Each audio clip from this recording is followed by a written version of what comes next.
राहुल गांधी ने बिहार में अपनी यात्रा के आखिरी दिन एक हाइड्रोजन बम का जिक्र किया है। कहते हैं कि कुछ ही दिनों में हम वो हाइड्रोजन बम फोड़ने वाले हैं। वो कौन सा हाइड्रोजन बम हो सकता है, उसको लेकर के हम बात करेंगे। इस वक्त हमारे साथ राव शेखर जी जुड़े हुए हैं। सर, हम आपसे ये जानना चाहेंगे कि राहुल आखिर किस हाइड्रोजन बम का जिक्र कर रहे थे। जी, राहुल गांधी जी मेरे ख्याल से ईवीएम के बारे में, मतलब वोटर लिस्ट का जो हो गया वो तो एटम बम हो गया। ईवीएम का काफी दिनों से हम बात कर रहे थे। मैं काफी दिनों से कह रहा था कि अगर ईवीएम का खुलासा हो जाए तो ये वोटर लिस्ट से कहीं ज्यादा विस्फोटक हो सकता है, क्योंकि एटम बम से हाइड्रोजन बम 1000 गुना ज्यादा शक्तिशाली होता है। तो हम अगर एक साल पीछे चले गए जाए तो हरियाणा में जब चुनाव हुए थे, तब से मैं कहा जा रहा हूं कि ईवीएम में कैसी कैसी धांधली की गई है। बात तब शुरू होती है कि जब association for democratic reforms, ADR नामक एक संस्था ने सुप्रीम कोर्ट में एक याचिका दायर की कि ये चुनाव के परिणाम जो है 100% वीवीपैट गिनकर परिणाम घोषित किए जाएं। तो उसके बदले में जस्टिस संजीव खन्ना और जस्टिस दीपंकर दत्ता की बेंच ने, उस समय justice Sanjiv Khanna chief justice नहीं हुआ करते थे, वो मात्र जस्टिस थे, उन्होंने उनकी बेंच ने एक हिदायत दी कि अगर उम्मीदवारों को, मतलब हर हर कोई उम्मीदवार नहीं, दो दूसरे और तीसरे स्थान पर जो भी उम्मीदवार है, उनको अगर ईवीएम के कामकाज पर कोई शक है तो अपने चुनाव क्षेत्र के 5% पोलिंग स्टेशनों पर वो ईवीएम की जांच करवा सकते हैं। और उस ईवीएम की जांच का कैसा होना है उन्होंने जिक्र किया। Page number 37 paragraph number 76 B ने जस्टिस संजीव खन्ना ने खुले शब्दों में कहा कि जिन जिन पोलिंग स्टेशनों पर उम्मीदवारों को शक होता है, उन 5% पोलिंग स्टेशनों के ईवीएम में 3 पुर्जे होते हैं, कंट्रोल यूनिट, बैलेट यूनिट और वीवीपैट। उन तीनों पुर्जों के माइक्रो कंट्रोलर की जांच होनी चाहिए। ये जस्टिस संजीव खन्ना के आदेश थे और चुनाव आयोग को यह आदेश दिया गया कि आप ये ईवीएम वेरिफिकेशन कैसे करेंगे, मतलब माइक्रो कंट्रोलर की जांच कैसे करेंगे, उसकी आप स्टैंडर्ड ऑपरेशन प्रोसीजर बनाएं। और इसकी जो फीस जो है वो आप ही तय करें कि कितना फीस होना चाहिए, उम्मीदवार को कितना पे करना चाहिए ये जांच के लिए। यह देखिए आदेश आता सर, है। बिल्कुल आपकी जो बात है यहाँ पर ये भी एक बात उठ रही है कि क्या राहुल गांधी इस हाइड्रोजन बम का जो खुलासा करने की बात कह रहे हैं वो उपराष्ट्रपति चुनाव से पहले कर सकते हैं या उसके बाद में? ये उससे पहले ही हो सकता है, क्योंकि मैं थोड़ा डिटेल से बता दूं तो जी। जब चुनाव आयोग ने स्टैंडर्ड ऑपरेशन प्रोसीजर बनाया, सुप्रीम कोर्ट ने जो आदेश दिया माइक्रो कंट्रोलर की जांच, उस माइक्रो कंट्रोलर की जांच का पूरा जिक्र कहीं स्टैंडर्ड ऑपरेशन प्रोसीजर में नहीं किया और अपने आप से एक मॉक पोलिंग की प्रक्रिया उन्होंने इंट्रोड्यूस कर दी। मतलब सुप्रीम कोर्ट जिस टेस्ट करने की बात कर रहा था, उस टेस्ट को नजरअंदाज करते हुए चुनाव आयोग ने अपने आप से मॉक पोलिंग की टेस्ट का एक अपने आप से एक नया प्रक्रिया उसमें डाल दिया। तो इस बात को लेकर हरियाणा और महाराष्ट्र के उम्मीदवारों ने सुप्रीम कोर्ट में चैलेंज किया कि सुप्रीम कोर्ट के आदेश का उल्लंघन हुआ है, माइक्रो कंट्रोलर का जांच कहीं भी इसका जिक्र नहीं है। इसके बाद में बहस हुआ। तब तक justice Sanjiv Khanna chief justice बन चुके थे। उनके सामने जब ये मुद्दा आया तो उन्होंने कहा, चुनाव आयोग ने ये आश्वासन दिया सुप्रीम कोर्ट को कि आने वाले जो भी सुधारा हुआ स्टैंडर्ड ऑपरेशन प्रोसीजर हम बनाएंगे, उसमें ये माइक्रो कंट्रोलर की जांच को जोड़ेंगे। उसके बाद में जस्टिस संजीव खन्ना रिटायर हो गए और जो नया स्टैंडर्ड ऑपरेशन प्रोसीजर जो 17 जून 2025 को, मतलब 2 महीने पहले जो आया, उसमें भी माइक्रो कंट्रोलर की जिक्र नहीं है। माइक्रो कंट्रोलर की जिक्र के जगह उन्होंने अपने आप से एक सेल्फ डायग्नोस्टिक टेस्ट नाम से दूसरा टेस्ट लगाया, जो माइक्रो कंट्रोलर टेस्ट से बिल्कुल अलग है। इससे साफ जाहिर होता है कि चुनाव आयोग माइक्रो कंट्रोलर टेस्ट से भाग रहा है। अब बात यह हो गई कि चुनाव आयोग के पास, महाराष्ट्र और हरियाणा के पास कम से कम 200 से 300 पोलिंग स्टेशन के वीवीपैट है। मतलब जी जी चुनाव के सर। दौरान जो वीवीपैट पाए गए हैं वो अभी सील बंद है चुनाव आयोग के बिल्कुल पास। सर, देखिए आपने ये जो माइक्रो कंट्रोलर वाली बात कही, ये एक बहुत बड़ी बात भी है, लेकिन साथ ही क्योंकि आप दक्षिण से थोड़ा जुड़े हुए हैं और आपको तमाम वहां की जानकारी है, और इस वक्त 9 सितंबर जैसे जैसे नजदीक आ रही है, एनडीए बहुत ज्यादा परेशान है। खास तौर पर देखिए 8 सितंबर को एनडीए की एक बैठक भी बुला ली गई है। तो क्या यहाँ पर मोदी जी को ये डर सता रहा है कि उपराष्ट्रपति के चुनावों के दौरान क्रॉस वोटिंग हो सकती है? क्योंकि नायडू की भी कहीं ना कहीं बातचीत चल रही है, ऐसा लगातार खबरों में सामने आता है। जी, मैं आपको हाइड्रोजन के बारे के मैं एक सेंटेंस कह के इस पे आता हूँ। जी, तो बिल्कुल। हाइड्रोजन मतलब ये माइक्रो कंट्रोल की जांच हो जाए तो ये हाइड्रोजन बम हो सकता है, और वो 200-300 पोलिंग स्टेशन की वीवीपैट की गिनती हो जाए तो वो भी हाइड्रोजन बम हो सकता है, जिससे लोकसभा भंग करनी पड़ेगी। हरियाणा, महाराष्ट्र, आंध्र प्रदेश और ओडिशा के विधानसभा भंग करने पड़ेंगे, नए तरीके से चुनाव को जाना पड़ेगा। शायद ये राहुल गांधी जी ये हाइड्रोजन बम का जिक्र इसके बारे में बात कर रहे होंगे। आपने कहा कि इंडिया की बैठक होनी है 8 तारीख को। जी, इंडिया जी, की बैठक एनडीए। मेरे ख्याल से इंडिया गठबंधन जो है, भले ही आम आदमी पार्टी उसमें नहीं हो, लेकिन इस भी बाहर निकल गई थी वो चुनाव से पहले।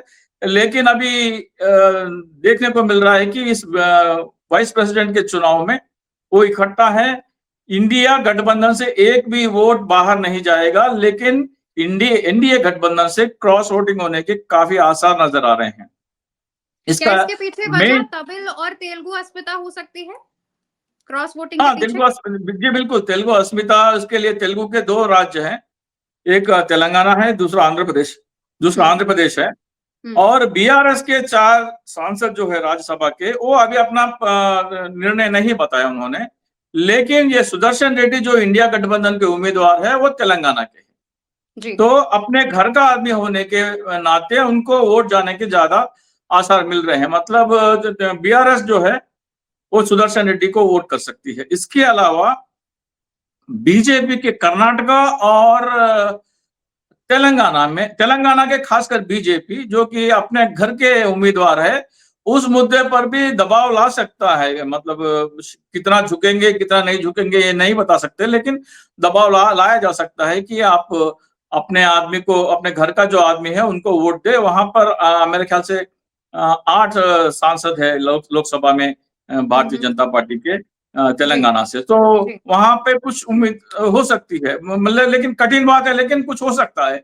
लेकिन कर्नाटका के बीजेपी के 3 से 4 सांसद जो है वो शायद खिलाफ जा सकते हैं बीजेपी के।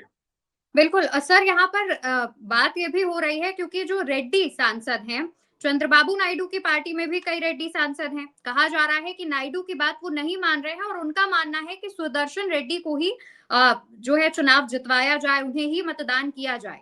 ये भी एक बात सामने आ रही है।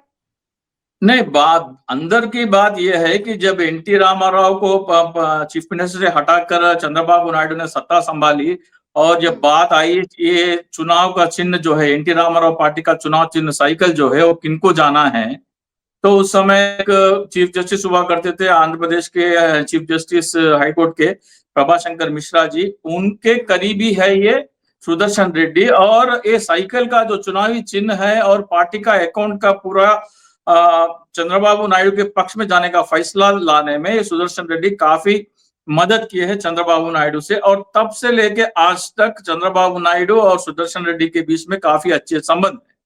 भले ही चंद्रबाबू नायडू एनडीए के गठबंधन में हो, लेकिन अगर उनको लगा है कि कुछ क्रॉस वोटिंग हो रहा है, मतलब तमिलनाडु से एआईडीएमके का भी क्रॉस वोटिंग होने की संभावनाएं बताई जा रही है, क्योंकि बीजेपी जो है हिंदी उनके ऊपर जबरदस्ती लादने की कोशिश कर रही है। कुछ अनबन सी बीजेपी के और तमिल वोटर्स के बीच में चल रही है, उसके मद्देनजर वो भी शायद जा सकते हैं बीजेपी के खिलाफ, या वो तटस्थ भी रह सकते हैं। सर और यहाँ पर एक अंदर की खबर ये भी आ रही है कि जो डीके शिव कुमार हैं, कांग्रेस की तरफ से उन्हें जिम्मेदारी सौंपी गई है कि आप जो नायडू के सांसद हैं, जो बाकी भाजपा के सहयोगी दलों के सांसद हैं, उनसे बातचीत करें और उन्हें सुदर्शन रेड्डी के पक्ष में लेकर आए, उनसे मतदान करवाएं। सुदर्शन रेड्डी नहीं, रेवंत रेड्डी जी को आंध्र प्रदेश का जिम्मा दिया गया और डीके शिव कुमार को तमिलनाडु का जिम्मा दिया गया।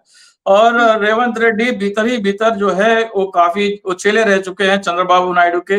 जब रेवंत रेड्डी जेल में थे और उनकी बेटी की सगाई थी, तो चंद्रबाबू नायडू ने खुद अपने कंधों पर पूरा जिम्मा लिया और देखा कि पूरा कार्यक्रम किसी अड़चन के बिना अच्छा चले। और एक पोती तरह मानते थे उनको, अपने रेवंत रेड्डी की बेटी को, और जो उनकी सगाई का पूरा जिम्मेदारी चंद्रबाबू नायडू ने उठाया जब रेवंत रेड्डी जेल में थे उस समय। तो आप समझ सकते हैं कि रेवंत रेड्डी और चंद्रबाबू नायडू के बीच में कितने अच्छे संबंध है। तो भीतर ही भीतर उनके बीच में कुछ चल रहा होगा, लेकिन चंद्रबाबू नायडू तब तक अपने पत्ते नहीं खोलेंगे जब तक उनको इंडिया गठबंधन के पक्ष में कम से कम 20 से 30 इंडिया गठबंधन के लोग स्विच ओवर करने का जो उनको साफ नजर नहीं आता, तब तक वो अपने पत्ते नहीं खोलेंगे।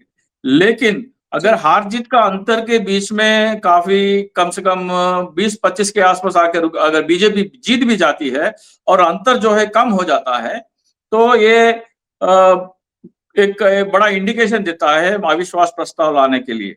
मतलब अगर आपको एक तरह से सांसद ही वोट करते हैं इस चुनाव में, तो आपके पास जब दोनों सदनों में आपकी बहुमत नहीं रही या बहुमत असमंजस में रह गई, तो चुनाव प्रस्ताव लगाने का अविश्वास प्रस्ताव लगाने के काफी करीब आ जाते हैं इंडिया गठबंधन। और अगर कुछ उलटफेर हो गया अगर खुदा ना खास्ता वो हार गए भारतीय जनता पार्टी, अगले ही दिन अविश्वास प्रस्ताव की हम अपेक्षा कर सकते हैं।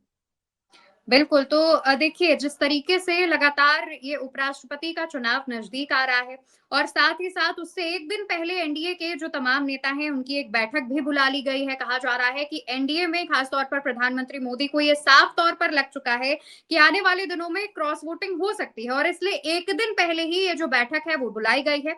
हमारे साथ एक वरिष्ठ पत्रकार राजशेखर राव जी जुड़े थे। उन्होंने ना सिर्फ राहुल गांधी के हाइड्रोजन बम को लेकर के तमाम जो बातें हैं वो बताई हैं, बल्कि उन्होंने ये भी बताया कि जो क्रॉस वोटिंग है वो कैसे हो सकती है और इसको लेकर इंडिया गठबंधन क्या प्लान बना रहा है और साथ ही साथ अगर मान लीजिए जीत हार का मार्जिन बहुत कम भी रह जाता है तो ये एक बहुत बड़ी जीत भी इंडिया गठबंधन के लिए मानी जाएगी। तमाम जानकारी राजशेखर राव जी ने साझा की। अब देखना होगा कि 9 सितंबर को उपराष्ट्रपति चुनाव के दौरान क्या तस्वीरें निकलकर सामने आती हैं। तब तक के लिए आप उल्टा चश्मा यूसी के साथ जुड़े रहिए और चैनल को सब्सक्राइब कीजिए। नमस्कार।